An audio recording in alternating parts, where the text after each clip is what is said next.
Assalamualaikum warahmatullahi wabarakatuh. Selamat bertemu kembali dengan Pak Sultoni untuk pembelajaran seri fisika untuk kelas 10. Kali ini kita akan membahas masih dalam materi kinematika gerak lurus, yaitu kita akan membahas tentang kecepatan sesaat, ya, yang mana sebelumnya kalian sudah paham tentang jarak, perpindahan, kelajuan, kecepatan, kemudian kelajuan rata-rata, dan kecepatan rata-rata juga. Baik, untuk kali ini kita akan membahas mulai dari kecepatan sesaat. Perhatikan contoh-contoh soal dan latihan yang diberikan pada saat ini. Jangan lupa untuk subscribe dan share serta nyalakan lonceng notifikasinya agar kalian dapat materi terbaru dari channelnya Pak Sultoni. Baik, anak-anak, kita perhatikan untuk materi kecepatan sesaat. Kecepatan sesaat didefinisikan sebagai kecepatan rata-rata untuk selang waktu delta T yang mendekati 0. Jadi mudahnya kecepatan sesaat adalah kecepatan saat waktu itu.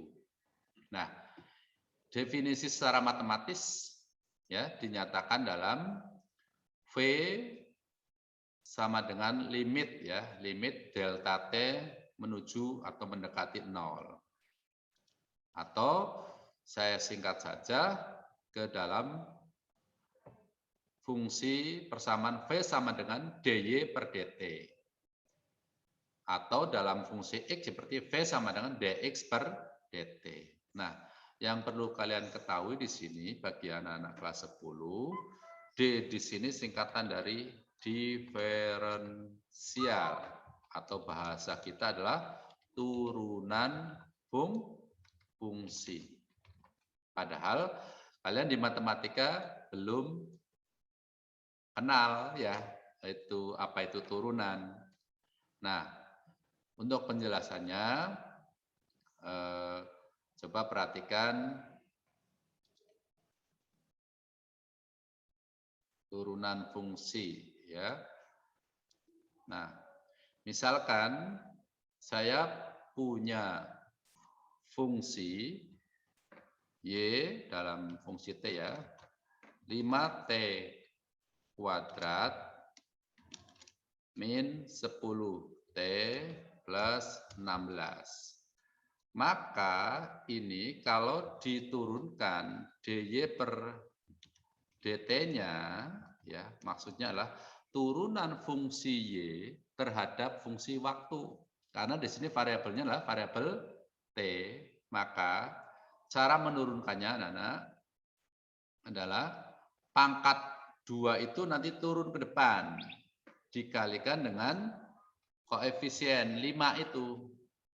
Sedangkan pangkatnya kita kurangi dengan 1.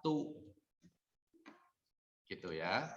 Namanya aja turunan. Jadi nanti hasil pangkatnya berkurang 1. Nah, itu. Ya. Selanjutnya adalah min. Nah, sedangkan T berikutnya kan pangkatnya hanya 1. Jadi dikali 1 ya. T pangkat. Nah, 1 min 1. Nanti 1 min 1 kan 0 ya. Sedangkan 16 tidak punya variabel T, maka kalau diturunkan hasilnya 0. Sehingga, saya perbesar ya. Sehingga, nah, hasilnya 5 kali 2 adalah 10, T pangkat 2 kurangi 1 kan tinggal 1 ya. Terus min 10 kali 1 berarti min 10 ya. T pangkat 0. T pangkat 0 berapa? T pangkat 0 tentunya 1 ya. Nah, T pangkat 0 plus 0. Nah, ada. Jadi kalau dirapikan tinggal 10T min 10. Ya. Oke, baik. Sekarang ke fungsi yang lain, misalkan contoh yang lainnya, perhatikan anak-anak. Misalkan ini saya 12 T pangkat 3, kemudian di sini ada pangkat 2, ya, saya ganti 8, kemudian ini misalkan saya buat 67T plus 15, nah, misalkan. Maka fungsi ini kalau diturunkan dy per dt, ya. Nah, langsung ya. 3 akan turun. Berarti 3 kali 12 ya, 3 kali 12 adalah 36. T pangkatnya berkurang 1, 3 dikurangi 1 tinggal 2. Selanjutnya yang min 8T kuadrat, kuadratnya 2-nya itu turun dikalikan min 8. Jadi min 16 T pangkat 2 dikurangi 1. Pangkat 1 ya. Sedangkan min 7T, karena T ini pangkat 1, nanti 1 kali 7 tetap 7. T-nya pangkat 1 tadi dikurangi 1. Jadi tinggal T pangkat 0 alias 1. Ya. Jadi hasilnya 36T kuadrat min 16T min 7. Itu anak-anak. Pak, bagaimana kalau ada setengahan? Nah, oke. Saya berikan contoh satu lagi. Misalkan yang ada setengahannya. Nah, misalnya setengah, ya. Ini pangkat 4. Oh, iya. Kemudian ini pangkat 3 misalkan. Ini saya buat plus 25 plus 10 misalkan. Ya, maka misalkan ini sepertiga ya. Nah, maka dy per dt-nya anak-anak, dy per dt-nya adalah 4 turun dikalikan setengah jadi 2T pangkat 4 berkurang 1 jadi tinggal 2T pangkat 3. Ke selanjutnya 3 turun dikalikan min sepertiga berarti tinggal min 1 ya. Min 1 dikali T kuadrat jadi T ya berkurang 1 ya pangkatnya. Nah, tinggal min T kuadrat anak-anak ya. Tinggal ini yang 25T kalau diturunkan tinggal 25. Nah, itu anak-anak ya. Untuk pembelajaran ini namanya fungsi turunan. Nah, baik kita ke materi selanjutnya tadi. Kembali ke sini. Nah, contoh soal, ada sebuah titik materi bergerak pada suatu bidang XY dengan persamaan posisi setengah T kuadrat plus 3T meter. Jadi kalau satuan meter ini punyanya Y ya. Sedangkan waktu dalam sekon biasanya. Tentukan kecepatan titik materi saat T 2 sekon. Jadi ini adalah persis di 2 sekon, yaitu kecepatan sesaat. Karena ini masih dalam fungsi posisi, untuk mendapatkan kecepatan, maka harus diturunkan. Apalagi ini masih dalam fungsi T. Nah, caranya adalah setelah diketahui Nah, V-nya adalah dy per dt. Ya. Jadi D dari ya diferensial atau turunan ya. Diferensial atau turunan dari setengah T kuadrat plus 3T. Ya, tadi sudah kita ajari ya. Setengah kali 2 berarti tinggal 1 ya. 1. Terus pangkatnya 2 kurang 1 ya tinggal 1. Jadi tinggal T aja. 3T kalau diturunkan jadi 3. Jadi rumus V-nya ini adalah V sama dengan T plus 3. Dengan demikian, pada saat T sama dengan 2 sekon, maka V sama dengan 2 ditambah 3, jadi 5 milisekon. Seandainya soal ini ditanya bagaimana pada T 5 sekon, ya tinggal menggantikan aja, berarti kecepatannya sudah tahu fungsinya sekarang, T plus 3 saja. Jadi sama dengan 5 ditambah 3, jadi 8 meter per sekon. Gitu anak-anak. Ya, ini. Itu namanya kecepatan sesaat. Selanjutnya, contoh yang lain adalah sebuah benda dilempar vertikal ke atas dengan persamaan lintasan 8T min setengah T kuadrat. Ya, jadi tidak selalu pangkat yang tinggi di depan. Ya, ini pangkat yang tingginya di belakang. Ya, tapi namanya fungsi turunan nanti tetap dengan aturan tadi. Ya. Tentukan ketinggian maksimum yang dapat dicapai oleh benda tersebut. Oke. Ya. Jadi diketahui fungsi posisinya Y sama dengan 8T min setengah T kuadrat. Nah, yang ditanya Hmax. Ya, ini boleh kalian singkat dengan Hmax, boleh. Jadi Hmax. Ya, boleh. Nah, untuk menjawabnya, kita harus tentukan dulu V-nya, yaitu dengan nanti V sama dengan apa? Ya, dy per dt ini. Ya. Jadi fungsi posisi, yaitu posisi diturunkan terhadap waktu, seperti tadi.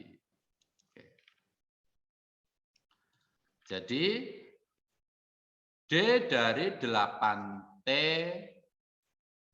ya 8T min setengah T kuadrat ya. Ini soalnya tadi ada kuadratnya ya. Jadi turunannya 8T adalah 8. Ini kan T kuadrat. Ya, ini harusnya ada T kuadratnya. Nah, ini ada kuadratnya ini. Nah, 2 kali 1,5 itu kan 3. Jadi min 3. T pangkat berapa? 2 dikurangi 1, tinggal 1. Jadi fungsi kecepatannya V sama dengan 8 min 3T. Dengan demikian,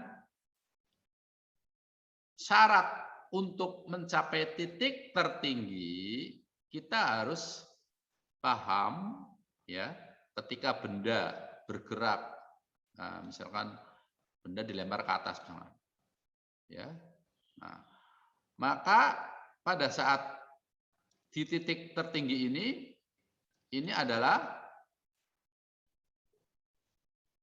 benda akan kembali, benda akan turun. Nah, disitulah terjadi diam sesaat, ya. Nah, cuman kita nggak bisa ngamati langsung, ya, karena saking cepatnya. Diam sesaat. Nah, disinilah ya, sebagai syarat mencapai ketinggian maksimum, di ketinggian maksimum kecepatannya 0. Catat anak-anak ya. Jadi kecepatannya 0. Sehingga tujuannya apa sih? Untuk mendapatkan waktu yang dibutuhkan untuk mencapai ketinggian maksimumnya itu berapa? Oh, waktunya adalah V sama dengan 8 min 3T dari sini. V-nya diganti 0 untuk mencapai tinggi maksimum, ternyata diperoleh 8/3 sekon. Ya. Jadi nggak sampai 3 menit ya, 3 detik ya. 8/3 sekon itu sudah mencapai tinggian maksimum. Sehingga pada ketinggian berapa, kembalikanlah ke fungsi posisinya, yaitu Y sama dengan 8T min 1,5T kuadrat. Itu. Nah, dilanjut. Oh, ini tadi. Jadi posisinya pada saat berapa? Yaitu pada disubstitusikan ya, T-nya diganti 8/3, diperoleh 96/9 meter ya, atau sekitar 10,7 meter. Jadi ketinggian maksimumnya adalah 10,7 meter ditempuh dengan waktu 8/3 sekon. Oke, jadi kita sudah belajar tentang kecepatan sesaat, yaitu V sama dengan dy/dt. Y adalah posisi ya. Oke. Nah, selanjutnya ketika ada kecepatan kemudian dipengaruhi oleh waktu, ya, dan kecepatannya tentunya ada perubahan kecepatan, maka akan muncul selanjutnya itu percepatan sesaat.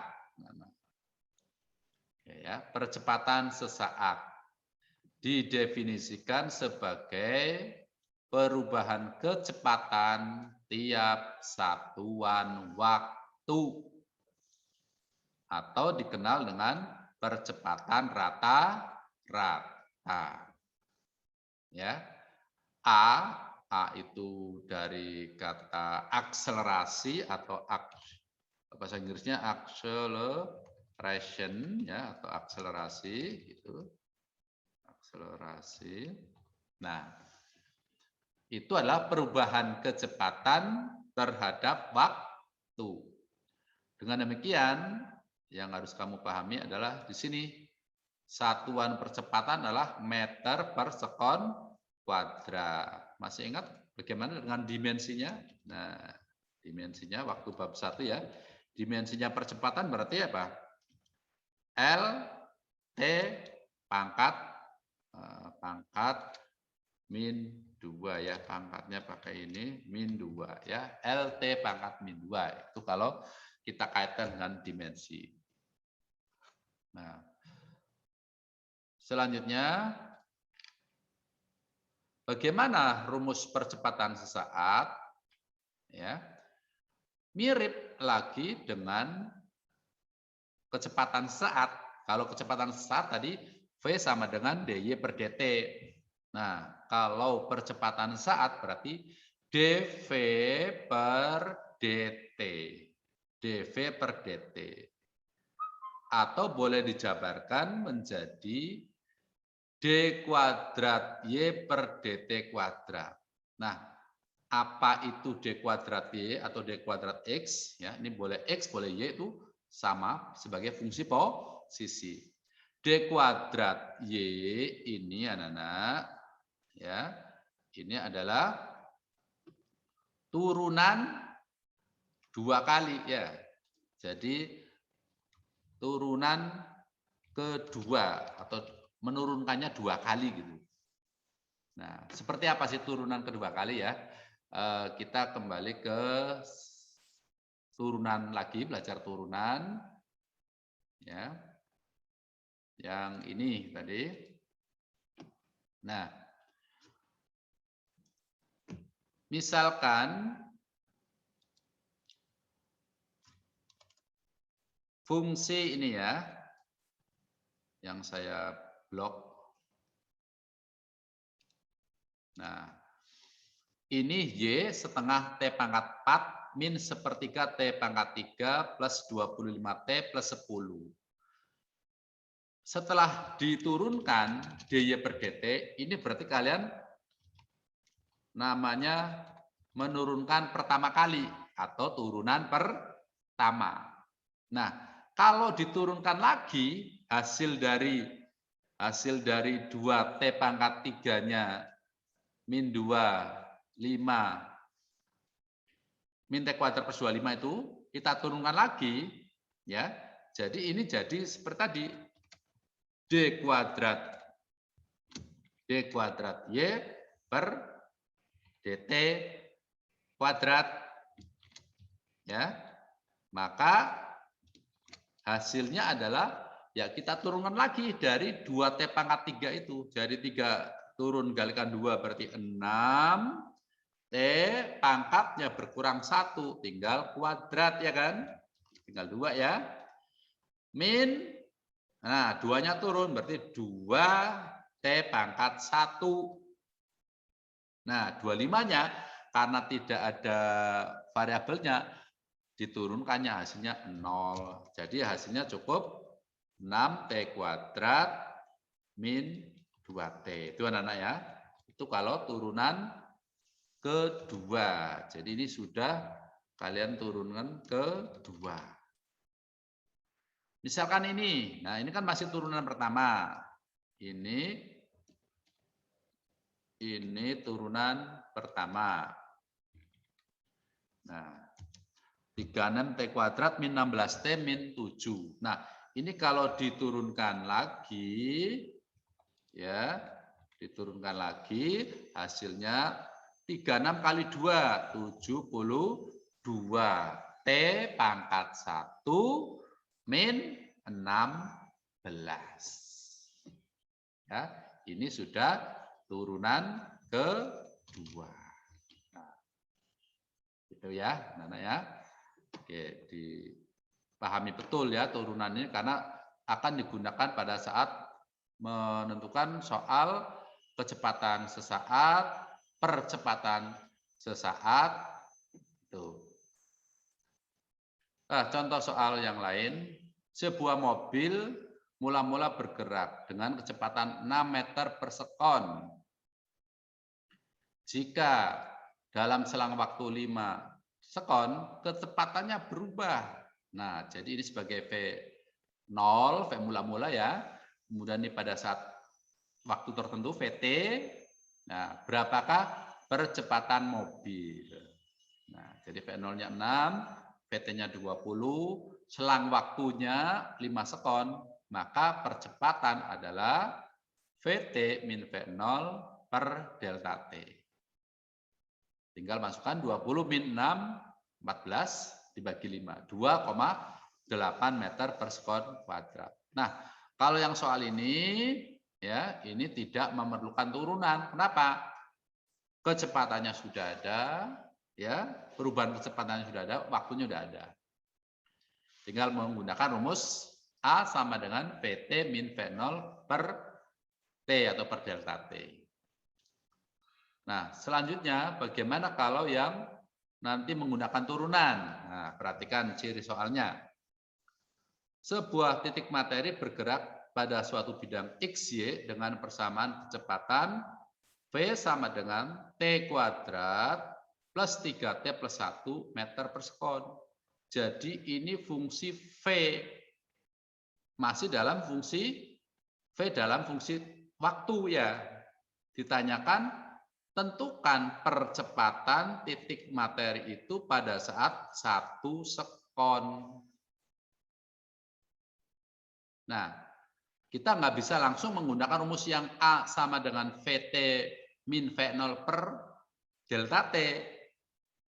Kita harus mencari dengan cara turunan. Ya.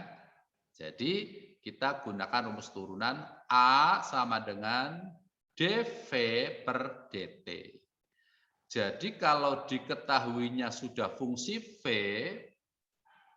ya, sudah diketahui fungsi V, kemudian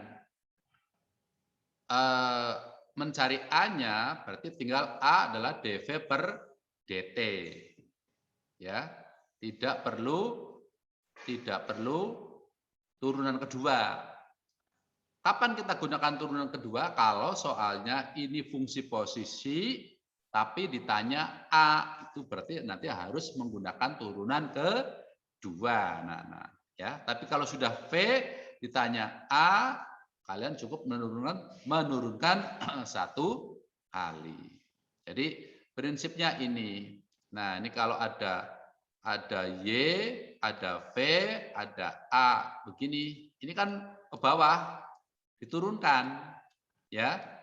Ada Y untuk mendapatkan V maka diturunkan. Jadi V sama dengan, nah seperti ini konsepnya, Nana. dy per dt.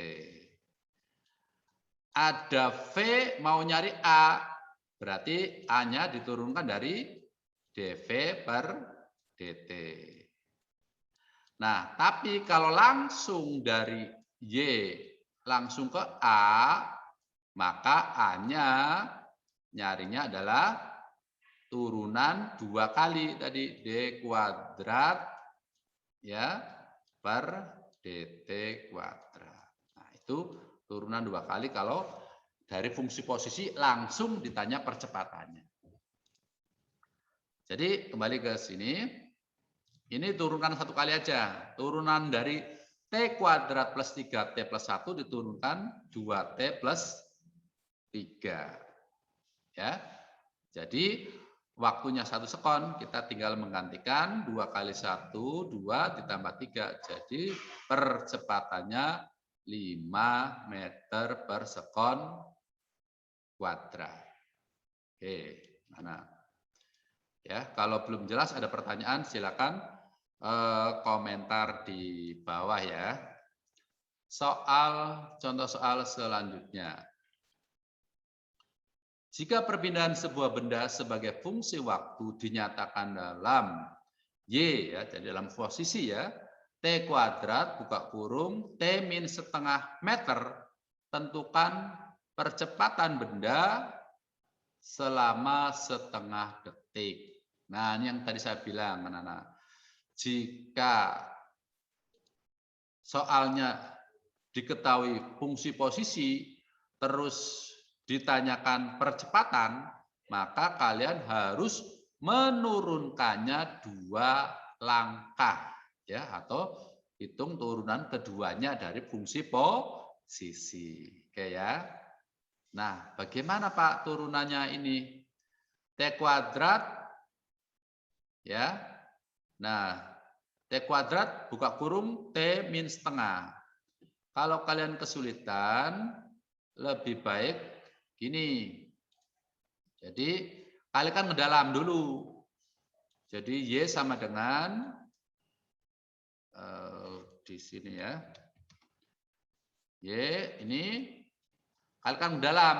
T kuadrat kali T berarti T pangkat 3 ya. Min setengah T kuadrat ya. Nah, terus kita turunkan pertama dulu dy per dt diturunkan. Jadinya berapa? 3 T kuadrat. Kemudian min 2 kali setengah 1 ya. Tinggal T pangkat 1. T pangkat 1 enggak usah ditulis 1 begini. Nah, terus diturunkan lagi. Ini diturunkan lagi. Ya, jadi d kuadrat Y per dt kuadrat jadinya berapa? 2 kali 3 jadi 6 T pangkat 1 min 1. Nah, sama kan? Tuh, hasilnya sama ya. Nah, hasilnya sama. 6 T min 1. Itu kalau dari diketahui fungsi posisi, kita ditanya dengan percepatannya. Oke. Nah, selanjutnya tinggal menggantikan.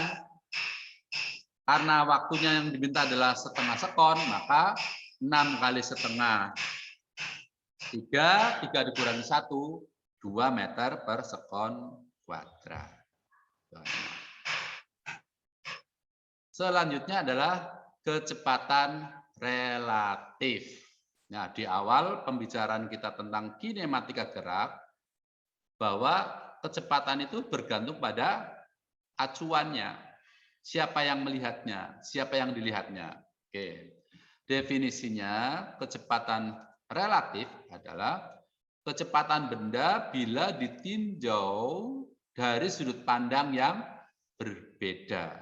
Dengan kata lain, kecepatan relatif merupakan kecepatan benda terhadap benda lain. Ya, pernah saya sampaikan, kalau ada kalian naik kendaraan di bis, kamu duduk di kursi bis, kamu diam terhadap bis itu. Tapi karena bisnya bergerak, kamu dilihat dari luar, orang yang berada di pinggir jalan, maka kamu tampak bergerak. Seperti itu, ya. Jadi menurut fisika klasik, ya, ini masih fisika klasik. Nanti kalau kelas 12 kalian akan belajar fisika modern, anak-anak, ya. Nah, untuk fisika klasik, maka kecepatan relatif berarti antara benda 1 dan benda 2 lah V2 min V1. Nah, jika aturannya, ya, jika V1 dan V2 searah, maka V1 dan V2 tadi bertanda positif. Jika berlawanan arah, maka salah satunya harus bertanda negatif. Contoh, sebuah KRL, ya, kereta rel listrik, ya, bergerak meninggalkan stasiun A dengan kecepatan di 70 km per jam. Seseorang penumpang berjalan dalam kereta. Jadi orang dalam kereta bergerak dengan kecepatan 10 km per jam relatif terhadap kereta. Tentukan besarnya kecepatan relatif orang tersebut dan kereta terhadap stasiun. Stasiunnya kan diam, ya. Oke. Jika A, penumpang berjalan searah, ya, searah bersamaan dengan misalnya ke selatan ke selatan, ya.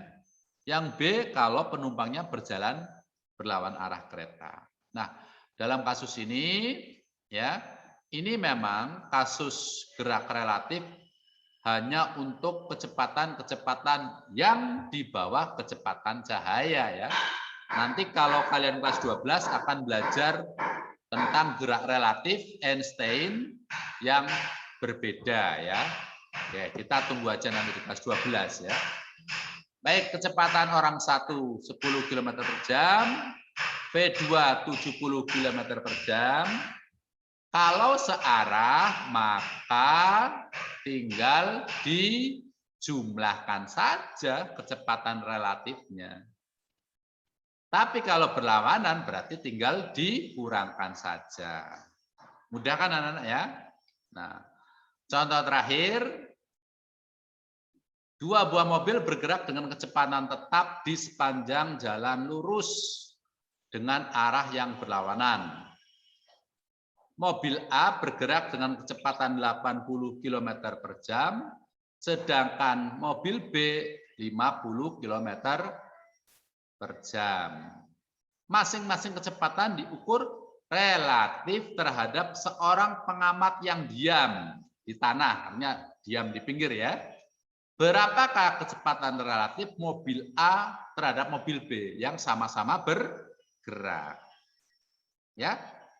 Nah, jadi kalau sama-sama bergerak, maka kita tinjauannya hanya tinggal VAB saja. Karena arahnya berlawanan, maka salah satunya harus dikasih tanda negatif, ya. 80 dikurangi 50, jadi kecepatan relatif. Jadi si orang di mobil A dengan orang di mobil B melihat mereka itu kecepatannya hanya 30 km per jam. Karena apa? Karena perpapasan tadi, ya. Baik.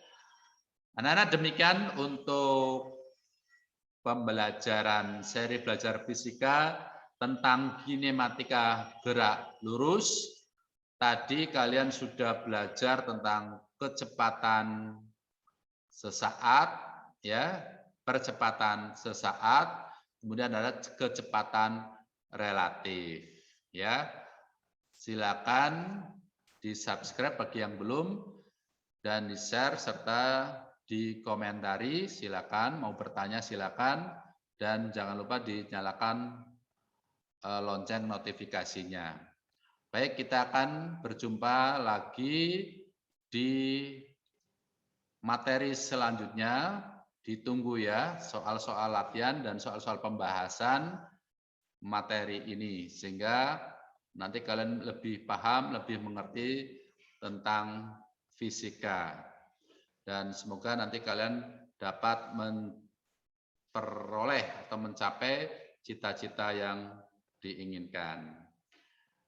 Selamat berjumpa di episode mendatang. Assalamualaikum warahmatullahi wabarakatuh.